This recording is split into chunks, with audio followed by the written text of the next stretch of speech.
The hallways of Westbrook University grew quiet as night fell. Most students and teachers had gone home, but Elaine Jackson was just starting her shift. She pushed her cleaning cart down the empty corridor, her footsteps echoing against the walls. The janitor's blue uniform hung loose on her thin frame, and dark circles under her eyes told the story of someone working too hard for too long. Every night for the past 3 years, Elaine cleaned these halls.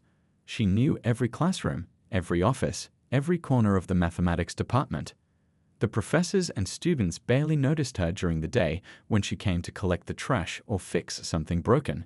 She was just part of the background to them, like the desks or the whiteboards. But Elaine had a secret that nobody at Westbrook knew. Behind those tired eyes lived a mind that understood numbers in a way few people could. Since she was a little girl, math had been her special language. She saw patterns everywhere, in the leaves of trees, in the cracks on sidewalks, in the way birds flew in formation. Room 302, Professor Thompson's classroom, Elaine mumbled to herself as she unlocked the door. This room always had the most interesting equations on the board. She pushed her cart inside and started her usual routine, emptying trash cans, wiping surfaces, sweeping the floor. As she worked, her eyes kept drifting to the whiteboard covered in complex calculus equations. Professor Thompson was working on something about differential equations. Elaine recognized it from the books she'd been studying. That was her other routine. After putting her kids to bed at her mother's house, after working her 8-hour shift cleaning the university, Elaine would take home mathematics books from the library. The librarian, Mrs. Chen, was the only person who knew about Elaine's passion. She'd slip Elaine the newest math journals when they came in. Elaine paused her cleaning and stood before the whiteboard. Her hands itched to pick up a marker. She saw something in the equation, a different approach that might work better. But she hesitated. Last time she'd written in a professor's notes, she nearly lost her job. Instead, she pulled out her worn notebook from her pocket and copied down the equations. Her children needed this job. She had dropped out of college 12 years ago when her mother got sick, and then came the babies, and then her husband left. Dreams of becoming a mathematician had given way to the practical needs of raising 2 children alone. "I'll solve it at home," she whispered, carefully writing each symbol. The soft glow of her desk lamp would keep her company until 3 a.m. most nights. Her small apartment kitchen table became her study hall after her kids went to sleep. Pages of calculations filled notebooks that she kept in a box under her bed, hidden like treasures. None of her co-workers knew. They'd laugh if she told them. Janitor by night, math genius by later night, she sometimes joked to herself. The next day, Elaine brought her kids to school before catching a few hours of sleep. In the afternoon, she visited the public library to use their computers.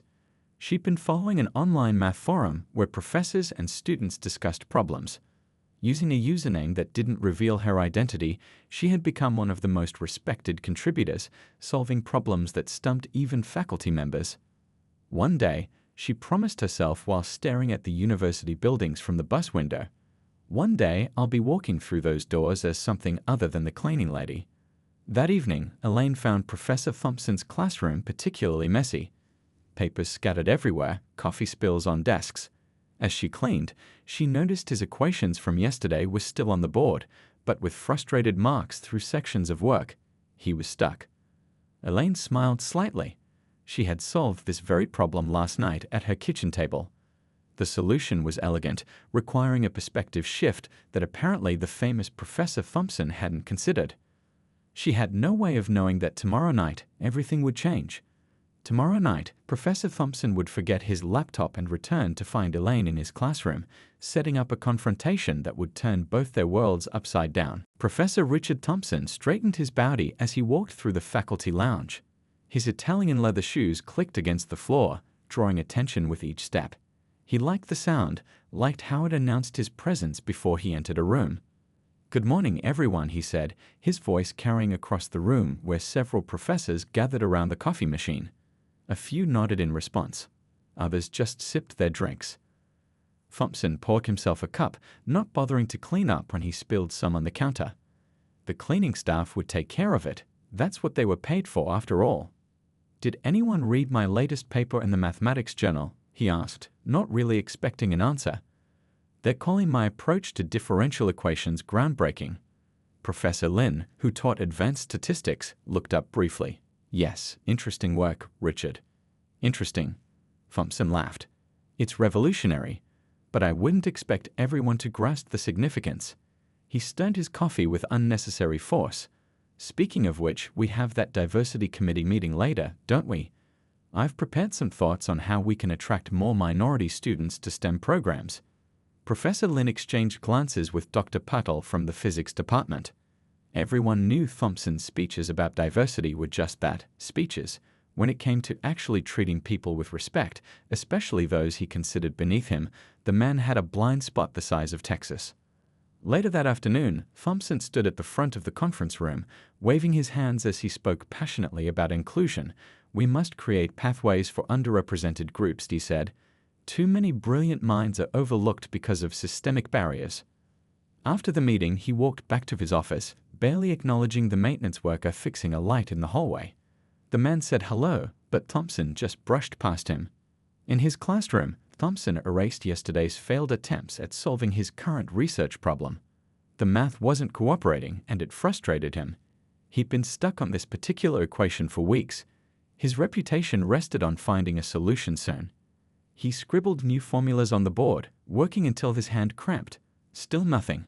With an angry sigh, he gathered his things and headed home, leaving behind a mess of papers and coffee cups. Someone would clean it up by morning. The next day, Thompson arrived at his lecture hall 20 minutes late. 60 students sat waiting. He offered no apology for his tardiness. Today we're discussing the practical applications of multivariable calculus, he announced, launching into his prepared lecture. A student in the back row raised her hand. Professor, I'm having trouble understanding the concept from last week. Could you explain it again? Thompson frowned. If you can't keep up, perhaps you should consider a less demanding major. Engineering isn't for everyone. The classroom fell silent. The girl's face flushed red as she slid down in her seat. After class, a teaching assistant approached him. Sir, that was a bit harsh. She's actually one of our brightest students. She needs to toughen up, Thompson replied. The real world won't crumple her. That evening, Thompson attended a faculty dinner where the university president praised his commitment to diversity initiatives. He smiled and accepted the compliments, giving a short speech about creating inclusive spaces. Several tables away, the cleaning staff prepared to begin their night shift, invisible to the gathered academics. Back in his office, Thompson stared at his equations. The solution continued to elude him. His phone rang, the journal editor wanting an update on his progress. It's coming along splendidly, he lied. I've had a breakthrough just this week. After hanging up, he threw his marker against the wall. He needed this solution. His entire reputation rested on being the smartest person in every room. As he packed his briefcase, Thompson looked around his messy office with disgust. Papers everywhere, coffee rings on reports. The cleaning lady would need to be extra thorough tonight. He made a mental note to complain if she missed anything. Little did he know, the woman who cleaned his office each night understood his equations better than he did. And tomorrow, when he accidentally left his laptop behind and returned to retrieve it, their worlds would collide in a way that would shatter his carefully constructed sense of superiority forever. The clock on the wall ticked past 8:30 p.m. as Elaine pushed her cleaning cart into Professor Thompson's classroom. She flipped on the lights and sighed at the mess that greeted her. Coffee cups scattered across the desk, crumpled papers on the floor, and smudgy fingerprints all over the whiteboard. Typical Thompson. Does he think the cleaning fairy comes at night? She muttered to herself, pulling on her rubber gloves. Elaine started with the trash, then wiped down the desks. As always, her eyes kept drifting to the whiteboard covered in equations. Tonight, Thompson had left his work in progress, the same problem he'd been struggling with all week. She paused her cleaning and studied the equations. The professor had tried a different approach, but Elaine could see he was still heading down the wrong path. There was an elegance to mathematics that Thompson was missing, a symmetry that Elaine had always been able to see naturally. He's overcomplicating it, she whispered to herself, stepping closer to the board. Without thinking, Elaine picked up a dry and erased marker. She just wanted to try something to see if her idea worked. She wouldn't leave it there, she'd erase it before she left. Her hand moved across a clean section of the board, writing out her own version of the equation. She became lost in the numbers, the world around her fading away. This was when Elaine felt most alive, most herself, not when she was emptying trash or mopping floors, but when she was dancing with numbers and symbols. The sound of the door opening jerked her back to reality. Elaine froze, marker still in hand, as Professor Thompson walked in. He stopped short when he saw her. "I forgot my laptop," he said, looking annoyed at finding someone in his classroom. "Sorry, sir. I was just cleaning up," Elaine said, quickly putting down the marker and reaching for her cleaning cloth.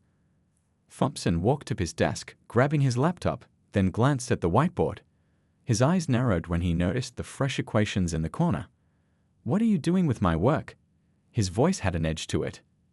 "Nothing, sir. I was just—" "These are complex differential equations, not doodles for entertainment," he cut her off.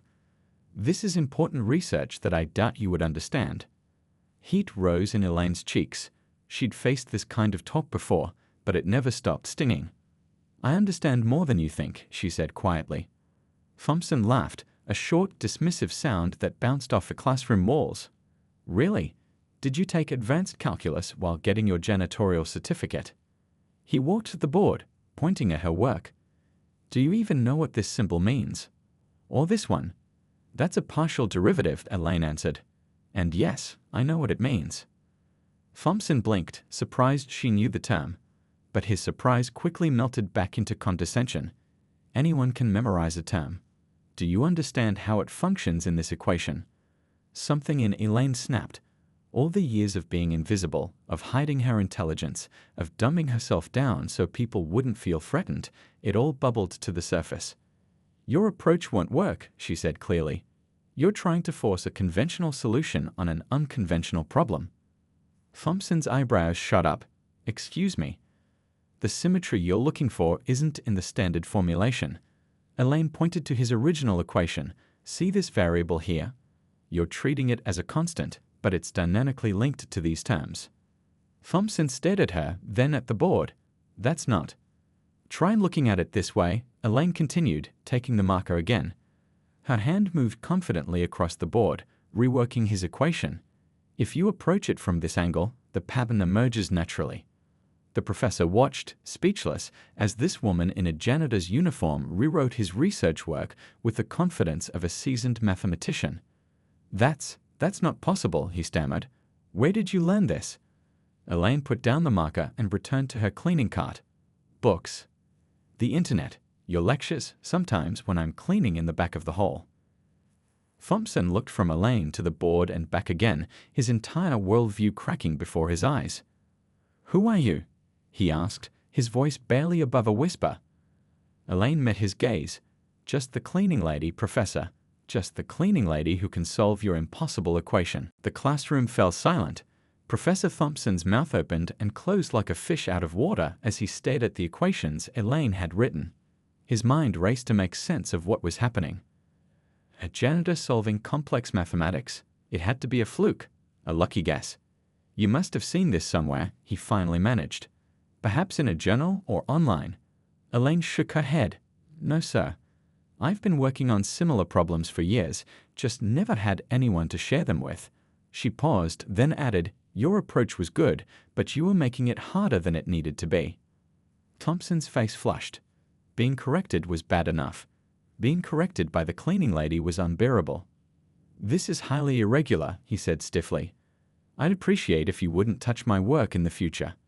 But even as he spoke, his eyes kept drifting to her solution. There was something there, an elegance he couldn't deny. The approach was unorthodox but brilliant, the kind of thinking that breaks through academic barriers. "Could you?" He hesitated, pride wrestling with curiosity. "Could you explain your thinking?" Elaine hesitated. She had dishes waiting at home, kids' homework to check. But when would she get another chance to talk real math with someone who might understand? "Well," she began, pointing to the board, "I noticed this pattern here. Most people try to solve it straight on, but if you look at it sideways, kind of change your perspective, a different solution appears." As she explained, Thompson's expression shifted from skepticism to surprise to genuine interest. Her understanding wasn't just good, it was extraordinary. She spoke about mathematics the way poets talk about the moon, with reverence and wonder and intimate knowledge. "How did you learn all this?" he asked when she finished. Elaine shrugged. "I've always loved numbers. Even as a kid, I saw patterns everywhere. I was halfway through college when my mama got sick. Had to drop out to care for her, then came the babies. Her hands fidgeted with her cleaning cloth. But I never stopped learning. Library books, online courses, sitting in on lectures when I could." Thompson tried to imagine it, studying advanced mathematics while raising children alone, working nights, struggling to make ends meet. He couldn't. "Have you considered returning to school?" he asked. A small, sad smile crossed Elaine's face. "Every day. But there's no money for tuition, and my kids need to eat." Thompson nodded, suddenly uncomfortable. How many other brilliant minds had he passed by without noticing? How many janitors and cashiers and bus drivers had he dismissed without a second thought? "Your solution," he said, pointing to the board. "It solves a problem I've been stuck on for months. Would you?" He cleared his throat. "Would you consider working with me on this? As a paid research assistant, of course." Elaine's eyes widened. "Are you serious?" "I am. Your approach is, well, it's brilliant, frankly. It would be a waste not to develop it further." Hope flickered across Elaine's face, quickly replaced by suspicion. "Why would you want to work with just a janitor?" The question hung in the air between them, heavy with unspoken history and assumptions. "Because," Thompson said slowly, "you might be the most naturally gifted mathematician I've ever met.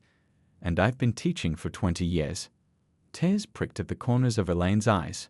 For so long, she'd hidden her passion, afraid of being laughed at or dismissed. Now, finally, someone saw her, really saw her. "I need to work around my kid's schedule," she said, "and I'd still need my regular job until—" "We'll figure it out," Thompson assured her, though he had no idea how. University bureaucracy wasn't designed for situations like this. As they stood there in the empty classroom, surrounded by equations only they understood, something shifted. Not just in their relationship, but in Thompson himself. His carefully constructed worldview had developed a crack, and through that crack, new light was beginning to shine. "I think," he said, looking at Elaine with new respect, "this is the beginning of something important." Elaine smiled, a real full smile that transformed her tired face. "I think so too, Professor." "I think so too." Word traveled fast at Westbrook University. By the next morning, whispers about the janitor who solved Professor Thompson's impossible equation bounced from department to department. "Did you hear?" The cleaning lady corrected Thompson's math. "No way." Thompson wouldn't let anyone correct him, especially not staff. "It's true. My office is next door. I heard the whole thing." Thompson sat in his office, staring at his computer screen without really seeing it. The math solution Elaine had provided was even more elegant than he'd first realized. After working through it 3 times, he couldn't deny its brilliance. But acknowledging that publicly meant admitting he'd been outsmarted by someone he'd looked right through for years. A knock on his door interrupted his thoughts. It was Professor Lin. "So," she said, taking a seat without waiting for an invitation, "I hear you've discovered a mathematical prodigy in our maintenance department." Thompson rubbed his forehead. News travels fast. "Is it true? Can she really do advanced calculus?" "She didn't just do it," Thompson admitted reluctantly. "She improved it. Found a solution I couldn't see after months of work." Lin leaned forward. "And what are you going to do about it?" "What do you mean?" "Richard, you've been talking about diversity in STEM for years. Here's a brilliant black woman who's been cleaning your classroom while you ignored her potential. If you truly believe what you preach, this is your chance to prove it." Thompson shifted uncomfortably in his chair. "I offered her a research assistant position. Temporarily." "That's a start," Lin nodded. "But not enough. Have you spoken to Dean Williams yet?" Before Thompson could answer, his phone rang. It was the dean himself, asking to see him immediately. In the dean's office, Thompson found not only Dean Williams but also Dr. Patel and the university president. "I understand you've made quite a discovery, Richard," the president said. Thompson cleared his throat. "Yes, well, I wouldn't exactly call it my discovery. This is exactly the kind of story Westbrook needs, The president continued, ignoring Thompson's discomfort. A hidden genius discovered right under our noses. The press will love it. We could establish a scholarship in her name. Don't you think we should ask what she wants first? Dr. Patel suggested quietly. Thompson found himself nodding in agreement. Elaine, Ms. Jackson, has been studying on her own for years. She deserves to be treated as a colleague, not a publicity opportunity. The president looked surprised at Thompson's response but nodded. Of course, of course. Arrange a meeting with her then, see what she wants. Later that afternoon, Thompson waited nervously in his classroom. He'd left a message asking Elaine to come early before her shift.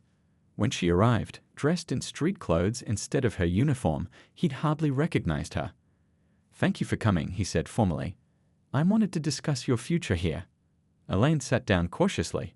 "What about it?" "The university is interested in your abilities. The president mentioned scholarships, research opportunities." "Why?" Elaine's directness caught him off guard. "Because you're talented," he said. "Extraordinarily so." "I was talented yesterday," she pointed out. "And last month. And last year." Nobody cared then. Thompson had no answer for that. She was right. "I made a mistake," he admitted finally. "I saw your job, not you. I'm sorry." Elaine studied his face, searching for sincerity. "And now?" "Now I'd like to make it right.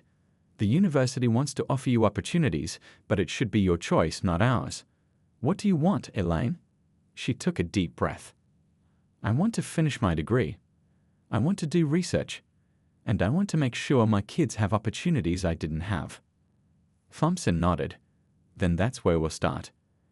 As they discussed possibilities, other faculty members dropped by coincidentally, each curious about the janitor-turned-mathematician. Some were genuinely supportive. Others, like Professor Baker from engineering, were skeptical. "No offense," Baker said, looking at Elaine, "but solving one equation doesn't make someone a mathematician." "You're right," Elaine replied calmly. "It's solving hundreds of them over many years that makes someone a mathematician. Would you like to quiz me?" The challenge hung in the air. Baker, not expecting to be confronted, quickly made excuses and left. Thompson found himself smiling. Elaine Jackson was going to shake up Westbrook University, and maybe that was exactly what they all needed. 3 weeks later, Elaine sat in the back of a classroom, not with a mop and bucket, but with a notebook and pencil. The university had moved surprisingly fast, creating a special scholarship program that allowed her to attend classes while working reduced hours. Professor Lin had helped arrange childcare for her kids through a university program normally reserved for faculty. Not everything had gone smoothly. Some professors still looked at her like she didn't belong. A few students whispered when she walked by. But Elaine kept her head high and her focus clear. "Ms. Jackson, could you solve this equation for us?" Professor Thompson asked during his advanced calculus class. Elaine's heart hammered as all eyes turned to her. She walked to the board, took a deep breath, and began working through the problem. The numbers and symbols felt like old friends, comforting in their certainty. When she finished, she turned to face the class. "Excellent," Thompson said, and she could tell he meant it. "Could you explain your approach?" As she talked through her solution, Elaine noticed something strange. The students weren't looking at her with doubt anymore. They were taking notes, asking questions, engaging with her ideas. After class, a young woman approached her. "That was amazing," she said. "I've been stuck on similar problems for weeks. Would you have time to help me understand your method?" Elaine blinked in surprise. "I have an hour before my next class," she offered. "Thank you. I'm Rose, by the way." That one study session turned into a regular group. Word spread that if you were stuck on a tough math problem, Elaine Jackson could not only solve it, but explain it in ways that made sense. Soon, students were seeking her out between classes. "You're becoming quite popular," Thompson observed one day as they worked together in his office. Their research partnership had developed over the past weeks, with Thompson securing funding for Elaine to work on his project officially. "I just explain things differently," Elaine said. "Sometimes a fresh perspective helps." Thompson nodded thoughtfully. A fresh perspective is exactly what this department needed. Later that day, Dean Williams called Elaine into his office. Her stomach tightened with worry. Had she done something wrong? Was her scholarship in danger? Miss Jackson, the dean greeted her. Please sit down. Elaine perched on the edge of a leather chair, hands folded tightly in her lap. I've been hearing remarkable things about you, the dean continued. Not just your mathematical abilities, but your teaching skills as well. Teaching? Elaine asked, confused. Those study groups you've been running. Several students have told me they understand concepts better after you explain them than after a semester in class. The dean smiled. We have a teaching assistant position opening next semester. Would you be interested? Elaine's mouth fell open. But I don't have my degree yet. You will soon, at the rate you're going, and exceptional circumstances call for exceptional arrangements. Walking home that evening, Elaine felt like she was floating. From janitor to teaching assistant in just a month? It seemed impossible. Her phone buzzed with a text from her daughter. How was school today, Mom? Elaine smiled. Her 12-year-old thought it was the coolest thing ever that they were both in school now. Her 8-year-old son had started telling everyone his mom was a math superhero. School was good, she texted back. I'll tell you all about it when I get home. As she approached her apartment building, Elaine noticed Professor Thompson waiting by the entrance, looking uncomfortable. Professor, is everything okay? He shifted nervously. I wanted to speak with you outside of campus. About our research paper. Elaine waited, unsure where this was going. I've listed you as the primary author, Thompson said quickly. The solution was yours, after all. For a moment, Elaine couldn't speak. In academia, authorship was everything. Being first author on a significant paper could launch a career. But it was your project, she finally managed. Your years of work. Thompson shook his head. And your insight that solved it. I've been thinking a lot about credit where it's due. The man standing before her was different from the arrogant professor who had dismissed her just weeks ago. There was humility in his eyes now and genuine respect. Thank you, Elaine said simply. Don't thank me, Thompson replied. Just keep proving me wrong. It's good for me. For the first time in their acquaintance, they'd both laughed together, the last barrier between them finally breaking down. 2 years passed in a blur of classes, research, and late-night study sessions. Elaine stood in front of the mirror, hardly recognizing herself in the black graduation gown. Her daughter helped adjust the honor cords around her neck, gold for academic excellence, blue for mathematics. You look beautiful, Mom, her daughter said, eyes shining with pride. Like a superhero, her son added, making them all laugh. Outside, a car horn honked. Elaine's mother was waiting to drive them to the ceremony. The elderly woman had cried when Elaine told her she was graduating with honors. Your daddy would have been so proud, she'd said, holding Elaine's hands tight. The graduation ceremony was packed. Elaine sat with the other graduates, but her situation was unique. Not only was she receiving her bachelor's degree in mathematics, but she had also been accepted into the university's graduate program with a full scholarship. Her research paper with Professor Thompson had been published in a prestigious journal, drawing attention from universities across the country. Elaine Jackson, the dean, called from the podium. As Elaine walked across the stage, she heard cheers from multiple sections of the audience. Her family, of course, but also fellow students, professors, and even some of the maintenance staff who had come to support their former colleague. Professor Thompson waited with her diploma, his face beaming with genuine pride. Congratulations, Miss Jackson, he said formally, then added in a whisper, you've changed this university for the better. After the ceremony, amid the hugs and photos, Dean Williams approached Elaine with a small envelope. A graduation gift, he explained. Open it when you have a moment alone. Later that evening, after the celebration dinner, after tucking her tired children into bed, Elaine finally opened the envelope. Inside was a letter offering her a position as a teaching fellow while she completed her graduate studies. The salary was more than she ever earned before, enough to move her family to a better apartment closer to campus. But there was something else in the envelope, a small newspaper clipping from 20 years ago. It showed a young black girl accepting a mathematics award at a middle school. With a jolt, Elaine recognized herself. Scrawled at the bottom in the dean's handwriting were the words, I was the judge at that competition. I always wondered what happened to that brilliant young mathematician. Now I know. Tears blurred Elaine's vision. All those years, all those struggles, and somehow she'd come full circle. The next morning, Elaine walked into Professor Thompson's office for their scheduled research meeting. He wasn't alone. 3 other professors were there, including Dr. Patel and Professor Lin. "What's going on?" Elaine asked, suddenly nervous. "We have a proposal," Thompson said. "The university wants to start a new program for non-traditional students with aptitude in mathematics. People who might not have had the opportunity for higher education through conventional paths." Professor Lin took over. "We'd like you to help design it. Your perspective would be invaluable." "Me?" Elaine sat down, stunned. "Who better?" Dr. Patel asked. "You've lived it. You know what barriers exist and how to overcome them." Elaine thought about all the people like her, working parents, late bloomers, those who had to drop out for family reasons. People with minds full of ideas but no way to share them. "I'd be honored," she said. 6 months later, the Second Chance Mathematics Initiative welcomed its first class of students. Among them was a bus driver who solved calculus problems between routes, a grocery store clerk with a passion for number theory, and a retired postal worker who had been teaching himself advanced mathematics for decades. Elaine stood at the front of the classroom, now Professor Jackson to her students. As she looked at their eager, nervous faces, she recognized herself in each of them.